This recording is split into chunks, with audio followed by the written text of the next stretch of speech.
మనం డైలీ చేస్తున్న కొన్ని హ్యాబిట్స్ మన కిడ్నీని డ్యామేజ్ చేస్తున్నాయని మీకు తెలుసా? ఈ హ్యాబిట్స్ వల్ల కిడ్నీలు ఫెయిల్ అవుతున్నాయి అనేది ఈ వీడియోలో చెప్తాను. వీడియోని లాస్ట్ వరకు చూడండి.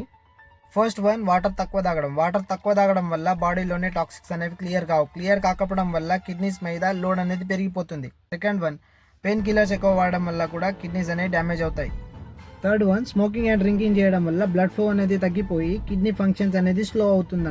ఫోర్త్ వన్, మనం యూరిన్ని ఎక్కువసేపు హోల్డ్ చేయడం వల్ల కిడ్నీస్ అనేది ఇన్ఫెక్షన్ కి గురయ్యే అవకాశం ఉంటుంది. ఫిఫ్త్ ది, బయట దొరికే జంక్ ఫుడ్ ఎక్కువగా తినడం వల్ల కూడా బీపీ ఇంక్రీజ్ అయ్యి కిడ్నీస్ ని డ్యామేజ్ చేసే అవకాశం ఎక్కువగా పెరుగుతాయి.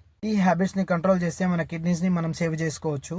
ఈ కిడ్నీ ఫెయిల్యూర్ ప్రాబ్లం అనేది పర్సనల్ గా నా ఫ్యామిలీలో నేను ఫేస్ చేస్తున్నాను. So be healthy for better tomorrow. ఎందుకంటే హెల్త్ ఈజ్ వెల్త్. హెల్తీగా ఉంటే మనం ఏదైనా చేయగలము. ఈ హ్యాబిట్స్ అనేవి మీకుంటే ఇప్పుడే మానుకోండి. ఇలాంటి వీడియోల కోసం ప్లీజ్ డూ సబ్స్క్రైబ్.